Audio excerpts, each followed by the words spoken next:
오늘도 샤프슈터 박문환 이사와 함께합니다. 오늘은 하마스 사태로 인한 지정학적 리스크와 국채 금리를 주제로 찾아왔는데요. 최근 발생한 이스라엘과 하마스 간의 무력 충돌로 인해 국제 유가는 급등하고 주가는 하락하는 것 아니냐는 우려가 나오고 있습니다. 오늘 스페셜 리포트에서는 하마스 사태로 인한 중동발 지정학적 리스크와 영향에 대해 알아보겠습니다. 이어서 최근 월가에서는 국채 금리가 오를 것이라는 전망이 나오고 있는데요. 빌 에크먼 퍼싱스퀘어 CEO는 미국 30년 만기 국채 금리가 5% 중반에 10년 만기물은 5%에 육박할 것으로 예상한다고 밝혔습니다. 실리콘밸리 은행 사태가 재현될 수도 있다는 관측이 나오고 있는 만큼 국채금리 전망에 대한 박문환 이사의 의견까지 함께 들어보도록 하겠습니다. 그럼 박문환 이사의 스페셜 리포트 지금 바로 시작합니다. 시청자 여러분, 한 주간 편안하셨습니까? 하마스가 이스라엘을 선제 공격했고 이스라엘이 반격을 시작하면서 양측의 사상자 수가 빠르게 늘고 있습니다. 이번 사태가 유대교 명절을 틈탄 아랍 측의 기습 공격으로 시작됐다는 점에서 지난 1973년에 발발했던 제4차 중동전쟁, 이른바 욤 키푸르 전쟁과 닮았다는 평가와 함께 유가나 주가의 흐름에 대해서 관심이 많으실 수밖에 없겠는데요. 오늘은 이스라엘 전쟁에 대해서 고민해 보도록 하겠습니다. 하마스는 피에로부터 분파된 무장정파였습니다. 피에로의 수장이었던 야세르 아라파트는 뇌졸중으로 사망했다라는 것이 중론입니다만 저는 독살의 무게를 두고 있습니다. 실제로 그의 시신에서는 방사성 물질인 폴로늄 210이 다량 발견되었다고 발표된 바 있으니까요. 이 폴로늄 210은 알렉산드로 리트비넨코가 푸틴을 비방했다가 푸틴에 의해 암살당했을 때 사용됐던 독극물입니다. 청산가리의 수십만 배 독성을 가지고 있기 때문에 극소량으로도 절명시킬 수 있죠. 일단 원자로가 있어야 만들 수 있는 데다가 폴로늄 1마이크로그램의 가격이 무려 수억 원을 호가하기 때문에 개인들이 여간해서는 손에 넣기 어려운 물질입니다. 그런 점에서 본다면 모사드 개입 가능성이 높다는 생각인데요. 하지만 모사드의 사주를 받은 하마스가 독살을 시도했다라는 의심도 많습니다. 하마스 내에서도 그가 죽는 것을 바라는 사람들이 많았었기 때문이죠. 우선 아라파트는 평화적 독립을 원했었는데요. 그런 방식은 이스라엘은 물론이고 팔레스타인 측에서도 원하지 않았습니다. 한쪽 뺨을 딱 맞으면 나도 후려갈기고 싶은데 나머지 한쪽 뺨을 내주라고 하니 억울한 일을 많이 당해왔던 팔레스타인 사람들에게 그다지 선호되는 방법은 아니었거든요. 놀랍게도 이스라엘은 하마스에게 슬쩍 뒷돈을 대주고 피에로와 맞서게 합니다. 이스라엘이 피에로를 견제하기 위해서 더 위험한 하마스를 키웠다는 말인데요. 그 이유가 뭘까요? 하마스를 상대하는 것이 몇 곱절 수월했기 때문이었습니다. 아라파트는 1994년에 노벨 평화상까지 수상했을 정도로 이 뼛속까지 평화주의자였습니다. 그런 평화주의자에게 총뿌리를 겨누는 것 자체가 온 세상의 비난거리가 될 수가 있었죠. 하지만 손에 총을 쥐고 있는 하마스는요, 그에게 총을 쏘는 것은 그냥 자위권 행사일 뿐입니다. 누가 죽였는지는 아직 밝혀진 바 없지만 야세르 아라파트가 제거되고 난 뒤부터 하마스와 이스라엘은 지금까지 편안한 상대를 할 수 있었습니다. 이번에도 분명하게 하마스로부터 선제 공격을 당했고 죄 없는 여성들과 노인들이 납치당하고 죽여지는 모습이 만천하에 공개되었으니까 자유권을 행사한다고 해서 누가 몰아지는 않을 겁니다. 자, 그렇다면 여기서 궁금한 게 한 점이 있습니다. 하마스는 왜 군사력 면에서 월등한 이스라엘을 먼저 선제 공격을 했을까요? 지난해 말 집권했던 네타냐후 총리는 이스라엘 정착촌을 확대해 왔습니다. 이 정착촌을 확대한다는 얘기는 시류 지배권을 늘리는 행위입니다. 반대로 팔레스타인의 영토는 계속 감소하게 되는 거니까요. 뿐만 아니라 시오니즘을 지향하는 극우파들과 손잡고 팔레스타인 서안 지구를 이스라엘 영토에 강제로 합병시키겠다고 밝힌 것이 하마스를 자극한 겁니다. 실제로 영국의 가디언에서는 공격의 정확한 이유는 확실하지 않지만 수개월간 이스라엘 군인과 팔레스타인 서안지구 무장 세력 간 교전이 증가하고 있었다. 이스라엘 구구파들이 팔레스타인 영토 합병을 거듭 촉구한 것도 이번 공세를 부추겼을 수 있다 라고 진단했습니다. 여기에서 조금 더 자세한 설명이 필요할 것 같은데요. 팔레스타인 사람들의 영토는 저 위에 서안과 가자 지구로 나뉘어져 있었습니다. 가자 지역은 고작 360평방킬로미터에 불과한 곳에 230만 명이나 오밀조밀 몰려 살고 있죠. 문제는 서안 지역인데요. 중동 전쟁 때 이스라엘이 점령했던 곳입니다. 오슬로 협약에 따라 지금은 팔레스타인 사람들의 잠정적인 영토가 되어 있죠. 대략 동예루살렘을 포함해서 5,640평방제곱킬로미터 정도 되고요. 인구는 약 260만 명 정도 됩니다. 그런데 이스라엘이 이곳에 유대인 정착촌을 건설해 왔다라는 점이 문제였습니다. 시류 지배권 안에 놓이게 되면 언젠가는 자국의 영토가 될 수 있다라는 보관이었죠. 지금은 대략 50만 명 정도의 유대인들이 서안에 거주하고 있습니다. 이들을 보호하기 위한 군대도 상주하고 있죠. 극우 시온주의자들은 서안 지역을 강제로 합병시키겠다라는 겁니다. 그곳에는 세계 종교의 공동 성지인 예루살렘이 있기 때문인데요. 만약 합병된다면요. 서안에 있던 팔레스타인 사람들은 이 세상에서 가장 인구 밀도가 높은 가자 지구로 이주해야 할 겁니다. 그럼 무려 540만 명의 인구가 고작 우리나라의 사천시보다 작은 도시 안에서 살아야만 한다는 얘기가 됩니다. 순수하게 팔레스타인 사람들의 입장에서만 본다면 억장이 무너질 노릇인 것이죠. 그러니까 하마스가 분노할 만했던 겁니다. 물론 화가 난다고 민간인들에 대한 테러는 어떤 이유로든 용서받을 수 없는 일입니다만, 자, 그러면 앞으로 어떤 일이 벌어질 수 있을까요? 우선 많은 투자자들이 유가의 급등을 걱정하시고 있는 것 같습니다. 물론 전쟁 초기에는 반사적으로 유가가 다소 오를 수는 있을 거예요. 하지만 과거 1, 2차, 2차 오일 쇼크 때와 같은 수준의 유가 급등을 지금 단계에서 거론하시는 것은 매우 성급한 전망이 될 수 있습니다. 우선 우리가 알고 있는 오페크와 관련된 역사들은 진실이 아닐 가능성이 높습니다. 4차례의 중동 전쟁을 통해서 이미 만신창이가 되어 있는 중동 국가들이 무슨 배짱으로 연합을 해서 유가를 끌어올렸겠습니까?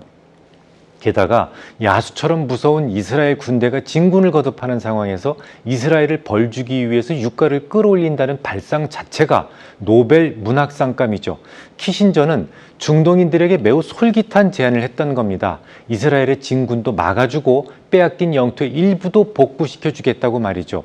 중동인들로서는 그 조건을 받아들이지 않을 이유가 없었을 겁니다. 이 모든 것들에 대한 조건이 고작 달러로만 석유를 팔겠다라는 확약과 더불어서 오일 쇼크를 만들어서 유가를 끌어올려 주기만 하면 되었었으니까요. 달러를 기축통화로 만들기 위해서는 더 많은 달러의 사용량이 필요했었는데 누구에게나 절실했던 석유를 오로지 달러로만 결제할 수 있도록 유도함으로써 달러는 기축통화로서의 위치를 공고하게 할 수 있었습니다. 하지만 지금은요. 유가를 고의로 끌어올릴 만한 동인도 명분도 없습니다. 특히 중동 국가들은 과거 7일 전쟁 등을 통해서 요이 이스라엘은 건드리기만 했다면 망신만 당한다는 것 익히 잘 알고 있습니다. 다만 아주 작은 확률이지만 대략 2가지의 가능성은 있습니다. 첫째, 이란이 하마스의 공격을 배후 지원한 것이 거의 확실하게 드러난다면 미국이 이란 원유 수출 제재를 강화할 가능성은 있습니다. 이렇게 된다면 유가는 한 100달러까지는 치솟을 수 있겠습니다. 하지만 이란은 지금 힘듭니다. 미국의 경제 봉쇄로 인해서 물가가 치솟고 국민들의 살림살이가 처참한 수준이죠. 굳이 남의 일에 참견해서 화를 자초할 필요가 있을지 의문입니다. 실제로 팔레스타인의 이스라엘 공격에 대해 지시하지는 않았다라는 입장을 아야톨라 하메네이가 직접 밝혔고 미국에서도 아직 이란의 개입 증거를 보지 못했다고 말했습니다. 둘째, 사실 더 걱정스러운 것은 러시아입니다. 실제로 아랍연맹 대표는 러시아로 향했는데요. 이스라엘과 하마스의 분쟁에 대한 해결 방안에 대해 논의하겠다는 것이 이유였습니다. 러시아의 지금까지의 입장은 1967년 국경을 근거로 팔레스타인 독립국 창설을 할 수 있도록 적절한 협상이 필요하다는 것이었는데요. 1967년 국경이라면 벨포 선언에 의해서 그어진 최초의 이스라엘 국경을 말합니다. 이후 4차례의 중동 전쟁을 거치면서 이스라엘의 실효 지배권은 더 넓어졌는데요. 러시아는 벨포 선언 당시의 국경으로 돌아가야만 팔레스타인 사람들과 공생할 수 있다는 주장을 하고 있는 겁니다. 물론 러시아는 지금 이빨 빠진 호랑이가 되어가고 있습니다만 중동의 22개 연합국과 러시아가 공동으로 석유를 무기화시킬 경우 유가는 120달러 이상으로 치솟을 가능성도 있습니다. 다만 그럴 경우 산유국들은 더 큰 위험을 감수해야만 합니다. 유럽에서 러시아의 석유 공급이 중단되자 풍력과 태양광에 대한 의존도가 급히 늘어났듯이 유가가 120달러 이상으로 치솟을 경우 소비의 파괴 현상이 일어날 수 있거든요. 이 소비의 파괴 현상이라는 것은 뭐냐면 너무 높아진 가격으로 인해서 소비자가 자발적으로 대체재를 찾는 현상을 말합니다. 전기차로의 전환 속도는 더욱 빨라질 것이고 보일러도 펠릿 보일러로 교체가 될 것입니다. 이런 현상이 가속화될 경우 유가는 오히려 급락할 가능성이 높다는 것을 수차례의 경험을 통해 산유국 자신이 더욱더 잘 알고 있습니다.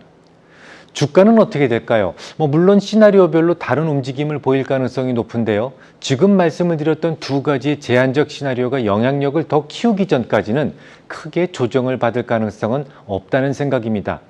우선 어떤 전쟁이든 전쟁이 진행되는 동안 주가가 계속 하락을 했던 적은 거의 없습니다. 게다가 현재 안전자산이 미 국채 가격이 오히려 안정되는, 그러니까 급등하던 금리가 오히려 하락하는 모습을 만들 수도 있습니다. 초기에 살짝 조정 국면을 보였다가 금리의 안정 등이 계기가 되어 점진적으로 정상을 되찾는 모습이 전망됩니다. 자, 그런데 말이죠. 참 희한하지 않습니까? 이스라엘의 아이언돔은 철벽 수비로 유명합니다. 그런데 어떻게 구닥다리 로켓이 발사되었는데 방어막이 제대로 작동되지 않고 있었을까요? 그럴 수 있습니다. 이스라엘 전국에 10여 개의 포대를 배치하고 있죠. 미국의 패트리어트는 4대가 한 세트입니다만 아이언돔은 3대가 한 세트로 구성되어 있습니다. 한 개 포대는 요격 미사일 20발을 발사할 수 있는 발사 차량 3대와 타미르 요격 미사일을 갖추게 됩니다. 이외에도 탐지거리 150km의 레이더와 추적 시스템, 사격 통제 센터 등이 풀세트로 구성되죠. 패트리어트나 사드의 경우 중장거리용이지만 아이언돔은 국경 주변에서의 단거리 전용입니다. 그래서 가격도 꽤나 저렴한 편이죠. 패트리어트 한 대 포대 가격은 조 단위까지 올라갈 수가 있는데요. 아이언돔은 1,000억이 채 되지 않거든요. 아이언돔 레이더는 로켓이나 포탄, 미사일 등 분당 최대 200여 개의 표적을 탐지해서 추적할 수 있는 것으로 알려져 있는데요. 한꺼번에 로켓이 2,000개나 날아온다면 한 10%밖에 커버되지 못한다는 말이 됩니다. 그런 점에서 본다면 우리나라도 당장 걱정이 되긴 하겠죠. 북한의 장사정포는 한 번에 16,000발을 서울을 향해 날릴 수 있는데요.